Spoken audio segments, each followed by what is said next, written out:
বিসমিল্লাহির রহমানির রহিম। আসসালামু আলাইকুম। আজকে আমি আবার গুলবাহার স্যার তোমাদের সামনে হাজির। আজ ভিডিওটা খুব গুরুত্বপূর্ণ। এটা হচ্ছে দেয়ার দিয়ে কখন বাক্যটা শুরু হয় সেটা জানার। তো আমি তোমাদেরকে পরিষ্কারভাবে জানাতে চাই, যখন তোমরা দেখবে কোনো কিছুর মালিক নেই, বুঝতে পারছো তো, কোনো কিছু মালিকটা যখন বুঝতে পারছো না, কোনো কিছু আছে কিন্তু মালিকটাকে বুঝতে পারছো না, তখনই কিন্তু বাক্যটা দেয়ার দিয়ে শুরু করতে হবে। যেমন ধরো, বলা হলো রাস্তায় একটি ঘোড়া আছে। এবার রাস্তায় একটি ঘোড়া আছে, তো ঘোড়াটা তো রাস্তায় আছে, কিন্তু ঘোড়াটা কার এটা আমরা বুঝতে পারছি না। হ্যাঁ, তোমরাও বুঝতে পারছো না। তাহলে সেই ক্ষেত্রেই বাক্যটা দেয়ার দিয়ে শুরু করতে হবে। আর একটা কথা বলে রাখি, যে শুরুতে যদি তোমরা স্থান টের পাও, হ্যাঁ, যেমন বললাম রাস্তায় একটি ঘোড়া আছে, রাস্তায় অর্থাৎ শুরুতেই রাস্তায়, স্থানটা শুরুতেই। গাছে একটি পাখি আছে, গাছে, পাখিটা কোথায় আছে না গাছে আছে, শুরুতেই স্থানটা আছে। তো দুটো পয়েন্ট তোমাদেরকে খেয়াল রাখতে হবে। একটা হলো যে ওই জিনিসটা মালিককে তা বোঝা যাবে না, আর দ্বিতীয় হলো যে বাংলা বাক্যের শুরুতেই স্থান থাকবে, কোনো একটা স্থান বোঝা যাবে। কাজী এখানে লিখেছি, তোমরা একটু ভালো করে দেখো, যে শুরুতে স্থান বোঝালে শুরুতেই দেয়ার, তারপরে ভার্ব সাবজেক্ট হবে করো একটু কেয়ার। অর্থাৎ অন্য অন্য বাক্যের ক্ষেত্রে আমরা জানি সাবজেক্ট আগে হয়, ভার্বটা পরে হয়, কিন্তু যখন দেয়ার দিয়ে বাক্যটা শুরু হবে, দেয়ার পরই ইজ বা আর চলে আসবে, অর্থাৎ ভার্বটা চলে আসবে। পাস্টের ক্ষেত্রে ওয়াজ বা ওয়ারটা চলে আসবে, তারপরে হবে সাবজেক্ট। এই জন্য একটু খেয়াল রাখতে হবে। সেই জন্য বলা আছে করো একটু কেয়ার। আবার বলছি, শোনো ভালো করে, তোমরা একটু মন দিয়ে শোনো, যে শুরুতে স্থান বোঝালে শুরুতেই দেয়ার, তারপরে ভার্ব সাবজেক্ট হবে করো একটু কেয়ার। এরূপ বাক্যের একেবারে শেষে স্থান, এখানে দেয়ারের কিন্তু হয় না কোনো মান।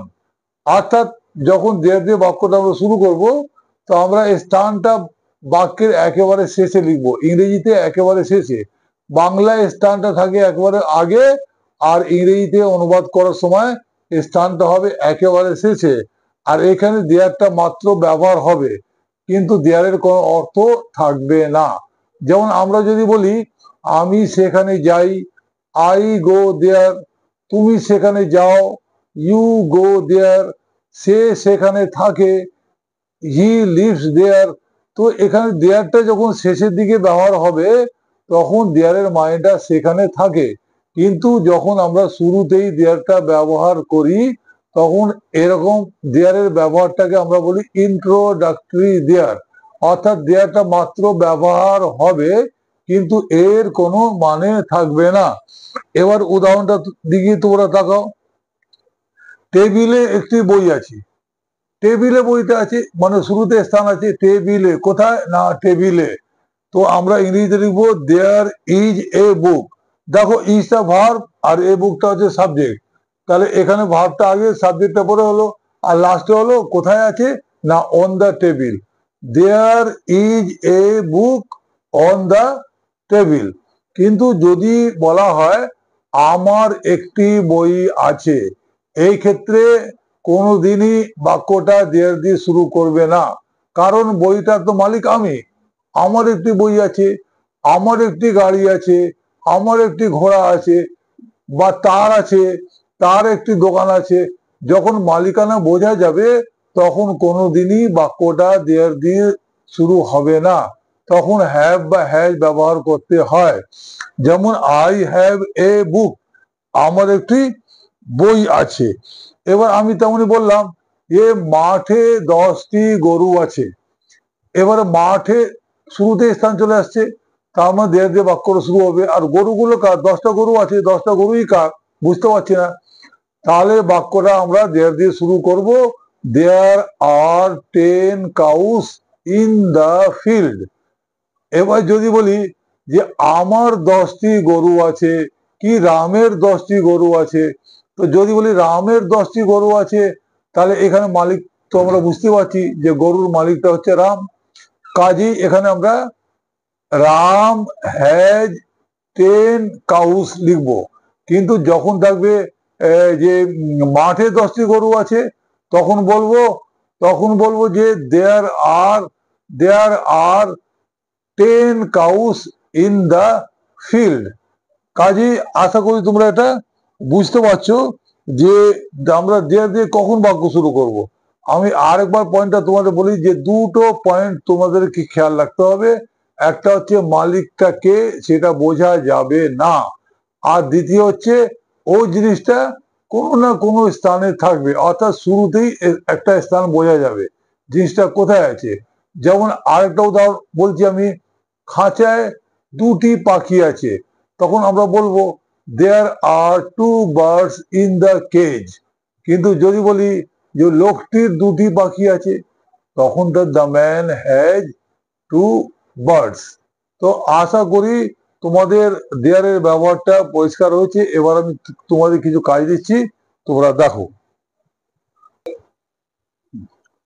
তাহলে এবারে বোর্ডে কিছু কাজ তোমাদের দেওয়া আছে, তোমরা সেগুলোকে দেখো। প্রথমে লেখা আছে মাঠে অনেক ছাগল আছে, তারপর বাগানে একটি সাপ আছে।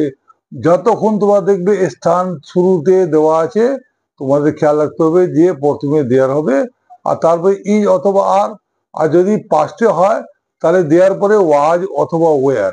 কিন্তু মালিক যখন বোঝা যাবে, তখন তোমাদের আগে বলা আছে হ্যাভ হ্যাজ ব্যবহার করতে হবে, সাবজেক্ট পরে হ্যাভ হ্যাজ। আর যদি অতীতে থাকে তাহলে হ্যাড সাবজেক্টের পরে। তাহলে আমি এগুলো আরেকবার বলছি, বোর্ডে কি কি লেখা আছে তোমরা এটা ভালো করে দেখো। মাঠে অনেক ছাগল আছে, বাগানে একটি সাপ আছে, তাদের একটি গাড়ি আছে, ঝুড়িতে 20টি আম আছে, আকাশে অনেক তারা ছিল, বাদলের একটি দোকান ছিল। এখানে লক্ষ্য করো, বাদলের একটি দোকান ছিল। এখানে দোকানটা কার? বাদলের। মালিকটা বুঝতে পারছো। সুতরাং এখানে সেই হিসাবে দেয়ার দিয়ে কোনোদিন শুরু করবে না। হ্যাঁ, প্রেজেন্ট হলে হ্যাভ হ্যাজ, পাস্ট হলে হ্যাড। রান্নাঘরে 2টি বিড়াল আছে, কলকাতায় অনেক গাছ ছিল, এই গ্রামে 3টি স্কুল আছে, পুকুরে অনেক হাঁস আছে, নদীতে কুমির আছে, রাস্তায় একটি ঘোড়া আছে, রূপার একটি কুকুর আছে, বাগানে একটি কুকুর আছে। 13টা 14 নম্বরটা ভালো করে লক্ষ্য করো যে একটাতে বলছে রূপার আছে আর পরেরটা বলছে বাগানে আছে।